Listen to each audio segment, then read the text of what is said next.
ہر چند ہزار رنگ عالم بدلے، ہر چند ہزار رنگ عالم بدلے، ممکن نہیں تاثیر محرم بدلے۔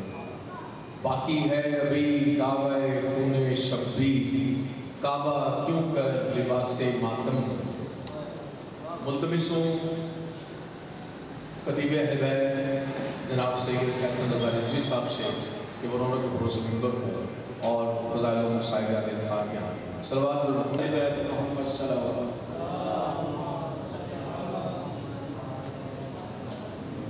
صلوات کا پڑھنا بہت بڑی عبادت ہے۔ صلوات عبادت سمجھ کے پڑھیں، محمد والے محمد۔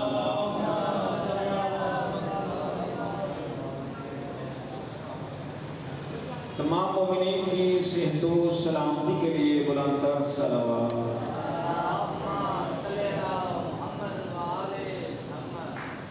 ولی کائنات حجت خدا مولا صاحب العصر و زمان کے ظہور کے لیے بلند تر صلوات۔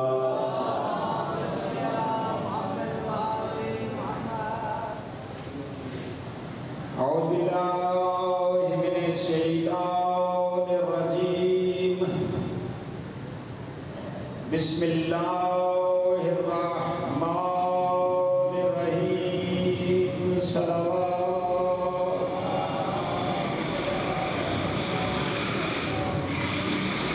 الحمدللہ رب العالمین، والعاقبۃ للمتقین، والجنۃ للمؤمنین، والنار للکافرین والمنافقین بے شمار۔ الصلاۃ والسلام علی الحمدللہ الذی عصمنا شمس الضحیٰ وبدر الدجى وسید العرب حاشمی الام والعب وقاصر اسنام اللقابت وافضل الصحابت وذی النورین امام الطاہر والقمر والباہر والشافی فی المحشر شافی معاشر کی ذات میں بلند تر صلوات۔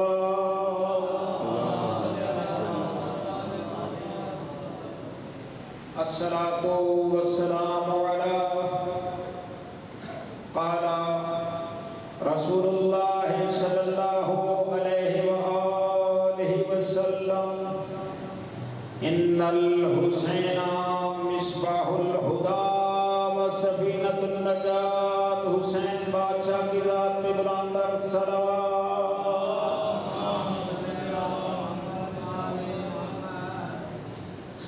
صاحبان ایمان، محبان اہل بیت، موالیان امیر المومنین علیہ السلام،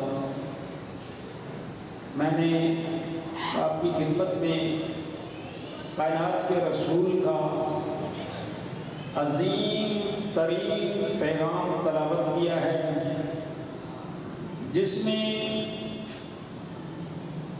کائنات کا محسن نبی، دین کا وارث نبی، مولا کل، امام الانبیاء، احمد مجتبی، اپنی مبارک زبان کو حرکت دے کے کہہ رہا ہے کہ ان الحسین مصباح الہدی، میرا حسین ہدایت کا چراغ ہے، میرا حسین ہدایت کا چراغ ہے۔ جو صاحبان ایمان، ہدایت لینی ہے تو چراغ کے پاس آنا ضروری ہے۔ دنیاوی سی مثال ہے، ایک چراغ جل رہا ہو، ایک بچے نے کتاب پکڑی ہوئی ہو، وہ دور بیٹھا ہوا ہو، تو اسے دیکھنے والا بندہ یہ کہے گا کہ بھائی چراغ کے نزدیک جا تاکہ تیری آنکھوں کی روشنی کم نہ ہو۔ توجہ رکھیے گا کہ چراغ کے نزدیک جا، تیری آنکھوں پہ اثر نہ پڑے، وہاں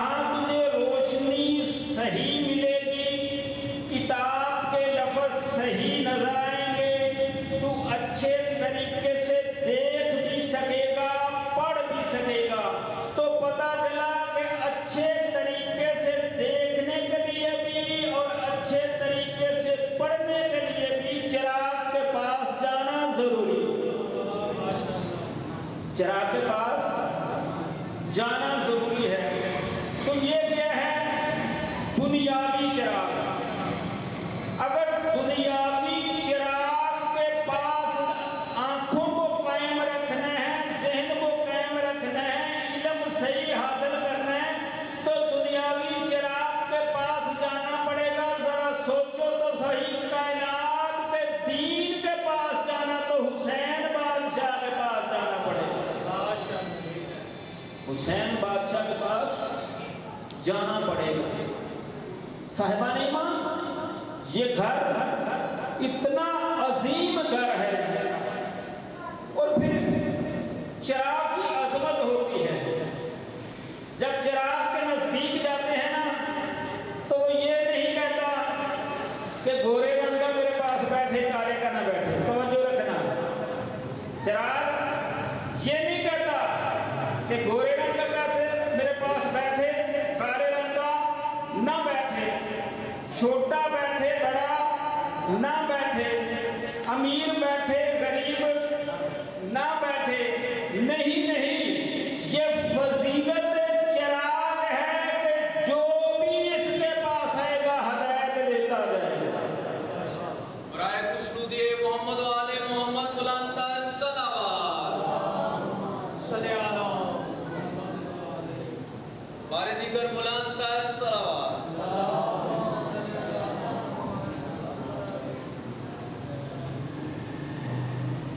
جو بھی اس کے نزدیک آئے گا ہدایت لیتا جائے گا. صاحبان ایمان، محمد و آل محمد کا چراغ ایک ایسا چراغ ہے، ایما چہارہ مسعودین علیہ السلام کا جلا ہوا چراغ ایک ایسا عظیم چراغ ہے کہ جو کہتا یہ ہے کہ تم ہمارے پاس آتے جاؤ، ہم سے درس ہدایت لیتے جاؤ. اور یہ عظمت ہے کہ اس گھر کے پاس جو آ گیا نا، اس آنے والے کو اس گھر والوں نے اتنا عظیم روشن کر دیا ہے کہ دنیا ان کی عظمت کے ترانے گاتی ہے. اور جس کو روشن کرنا محمد والے محمد نے روشن کیا ہے، وہ کوئی عام بندہ نہیں رہ جاتا. اس بندے کو اللہ تعالیٰ اپنی عبودیت میں لے لیتا ہے. جو بندہ محمد والے محمد کے دار سے روشن ہوتا ہے. آپ دیکھیں نا، امام جعفر صادق علیہ السلام کی عظمت.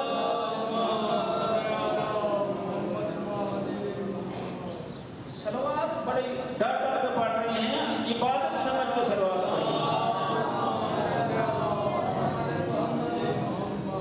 چراغ انہوں نے جلائے ہیں کائنات میں.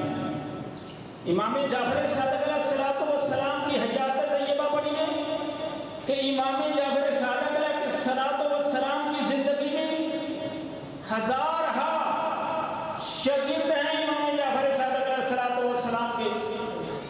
اور امام علیہ السلام نے اس انداز میں درس دیے ہیں کہ ان درسوں میں بیٹھنے والے اپنے دور کے علم کیمیا کے عظیم فرزند ثابت ہوئے. جابر بن حیان وہ کس کا شاگرد ہے؟ امام جعفر صادق علیہ السلام کا شاگرد ہے. حشام کس کا شاگرد ہے؟ امام جعفر صادق علیہ السلام کا شاگرد ہے. اور ان شاگردوں کی عظمت دیکھیے. حشام بن حکم جو ہے نا، امام جعفر صادق علیہ السلام کا شاگرد ہے، اور 18 سال کی عمر ہے. توجہ رکھنا، 18 سال کی عمر ہے. اور اس وقت 18 سال کی عمر میں حشام کو 30,000 حدیثیں یاد ہیں. بسم اللہ جناب. کتنی حدیثیں یاد ہیں؟ 30,000 حدیثیں حشام کو یاد ہیں. اور پھر ان کی عظمت دیکھیے کہ جب بھی علم کلام میں اتنے ماہر ہیں، اتنے سمجھدار ہیں کہ کسی وقت بھی مولا کو ضرورت پڑ تو مولا کہتے ہیں شام فلاں علاقے میں چلا جا، فلاں علاقے کا فلاں بندہ الہیت کی مخالفت کرتا ہے، تو نے میری نمائندگی میں اسے الہیت کا دین بتانا ہے۔ دوسرے علاقے میں شام چلا جا، وہاں شان نبوت پہ گفتگو ہوتی ہے، تو جا اس کے ساتھ بحث کر اور اس کو بتا بدبخت نبی کائنات کا سردار ہے۔ اسی طرح ایک موقع پہ امام جعفر صادق علیہ الصلوۃ والسلام نے حشام کو اپنے پاس بلایا، بلانے کے بعد کہا حشام آج بتاؤ نا جو تمہارا مناظرہ عمر بن عبید کے ساتھ کوفے میں ہوا ہے، بصرے میں ہوا ہے، ہاتھ باندھ کے کھڑا ہو گیا، مولا آپ کے سامنے میری کیا جسارت ہے کہ میں کچھ بیان کروں؟ تو مولا نے کہا نہیں حشام، میں امام ہو کے حکم دیتا ہوں سارا مناظرہ بیان کرنا۔ توجہ رکھنا، مولا نے کہا کہ میں امام ہو کے، ہم تو آئے ہیں مجلس میں اور ہم مجلس آئے ہیں سننے کے لیے اور یہاں تک چھوڑ جانے کے لیے، ہم مجلس میں ہیں تو سننے کے لیے، ذرا اپنے میری باتیں حقیقت ہوتی ہیں، مجھے پتہ ہے کہ یہ آدمی کو طرح لگتی ہے، اپنے آپ شام کو جب بستر پہ جاؤ گے نا، بستر پہ لیٹ کے سوچنا کہ آج کی مجلس سے ہم کتنی حدیثیں یاد کر کے آئے ہیں یا کتنے فرمان یاد کر کے آئے ہیں، یہ جا کے سوچنا کہ ہم 50 سال ہو گئے ہیں مجلسیں سنتے ہوئے، لیکن کسی کو بھی 10 حدیثیں نہیں یاد، کسی کو 10 حدیثیں نہیں یاد، کسی سے پوچھ لی جائیں تو، لیکن کمال ہے امام جعفر صادق علیہ السلام کے غلاموں کا کہ 30 حدیثیں زبانی یاد ہیں۔ اب جب یہ کہا نا کہ آپ نے جو مناظرہ کیا اس کے ساتھ وہ بیان کریں، تو حشام نے کہا مولا آپ کے حکم کے مطابق میں لبیک کہتے ہوئے بیان کرتا ہوں۔ اس نے شروع کیا، مولا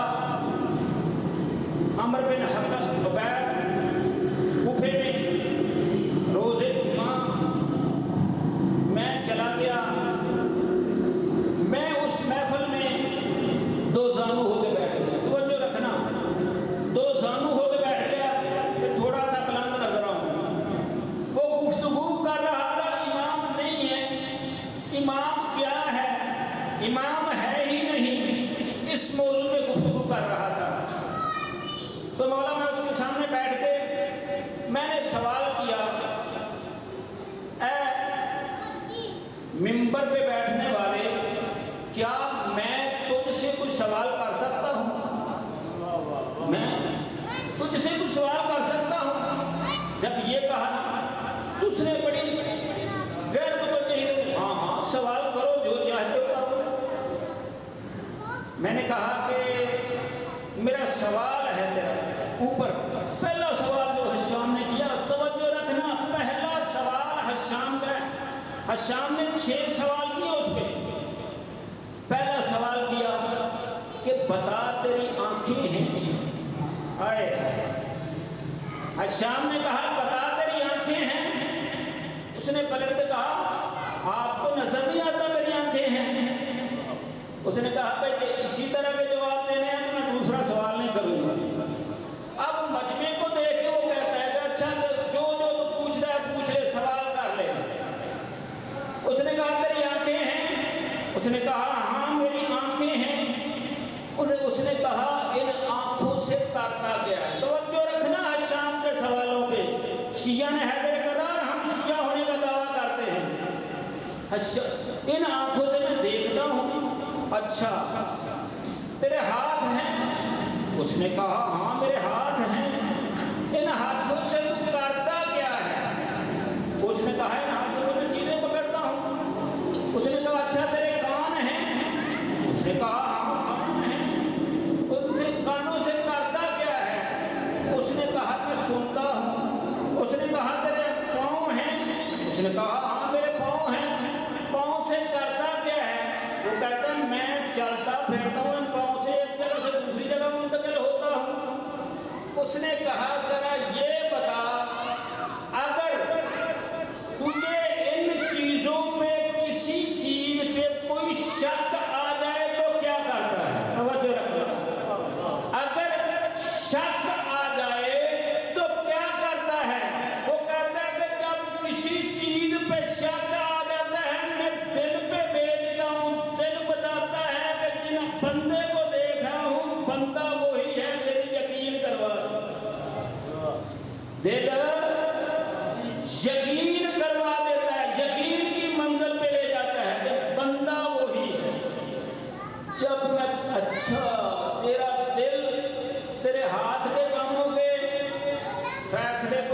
کرتا ہے کہ تو مطمئن ہو جاتا ہے، آنکھوں کے فیصلے کو اطمینان کی منزل، یقین کی منزل پہ کس سے بچاتا ہے؟ دل کے نتیجے پہ۔ ذرا سوچ تو صحیح، اگر تیرے ہاتھ کا، تیری آنکھوں کا، تیرے کانوں کا، تیرے پاؤں کا امام تیرا دل ہے تو اللہ نے کائنات بغیر امام کے چھوڑ دی ہے۔ اللہ نے کائنات بغیر امام کے چھوڑ دی ہے، یہ امام کے بغیر نہیں ہے۔ جب مولا نے پوچھا پھر، اس نے کہا کہ جب یہ میں نے کہا نا تو اس نے پلٹ کے میری طرف دیکھا، کہتا ہے کہ تو حشام تو نہیں ہے؟ میں چپ رہا۔ مجھے پوچھتا ہے کہ تو کوفے سے نہیں آیا؟ جب میں نے کہا ہاں میں کوفے سے ہی آیا ہوں، تو کہتا ہے کہ تو کوفے سے آیا تو ضرور حشام بن حکم ہے۔ اس نے کہا جی تجھے کیسے پتا چلا؟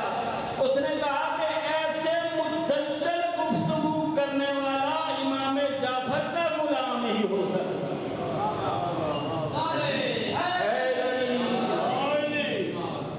اب غور کیجئے گا، شیعہ نے حیدر کہا خلیفہ ثانی کا دور، جب اس کا وقت موت نزدیک آیا تو اس کے باپ بیٹے نے کہا کہ بابا آپ دنیا سے جا رہے ہیں، آپ اپنا نمائندہ نہیں بنا کے جا رہے ہیں۔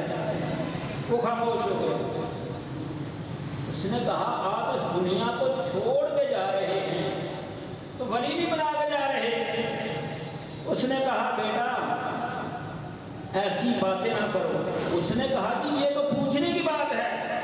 اس نے سوال کیا کہ بابا آپ کا ایک بھیڑ بکریوں کا ریوڑ ہو، توجہ رکھنا، ایک بھیڑ بکریوں کا ریوڑ ہو اور آپ کا غلام اس پہ مامور ہو، آپ اسے بلائیں، وہ بغیر بھیڑ بکریوں پہ کسی کو چھوڑ کے آ جائے اور خوف بھی ہو کہ پیچھے سے کوئی چیز کھا نہ جائے، تو تب آپ کیا کریں گے؟ کیا اس سے ناراض نہیں ہوں گے؟ اس سے خوش ہوں گے؟ انہوں نے کہا کہ نہیں میں ناراض ہوں گا کیونکہ وہ اسے چھوڑ کے آ گیا ہے۔ تو اس نے کہا ذرا سوچئے نا، اگر وہ چھوڑ کے آ گیا آپ ناراض ہو رہے ہیں تو آپ اس اللہ کی مخلوق کو کس کے حوالے کر کے جا رہے ہیں؟ تو اس نے کہا یہ ہمارے علماء نے اس بات پہ نوٹ لکھا، انہوں نے لکھا کہ اے لوگوں اس بات سے ثابت ہوتا ہے کہ جس خالق نے مخلوق کو بھیجا ہے مالک بھی وہی ہے اور امام بھی بنانے والا وہی ہے۔ یہ کیا ہے؟ حق ہے۔ ہمارے معصومین علیہ السلام نے جو درس دیا ہے وہ حق ہے۔ ہم مجلس میں آتے ہیں نا تو ہمیں مجلس کو مجلس سمجھ کے آنا چاہیے، اس سے ہمیں کچھ لے کے جانا چاہیے۔ اگر لے کے نہیں گئے نا تو ہمارا آنے کا کوئی فائدہ نہیں ہے۔ ہم مجلس عبادت سمجھ کے سنیں، اس عبادت کا مقام دیکھیں کہ ہر عبادت سے فضیلت ہے اس عبادت کی۔ کیوں؟ مجلس وہ مقام ہے کہ جہاں پہ میرے مولا امام جعفر صادق علیہ السلام کا فرمان ہے، صلوات پڑھیے مولا کی ذات پر۔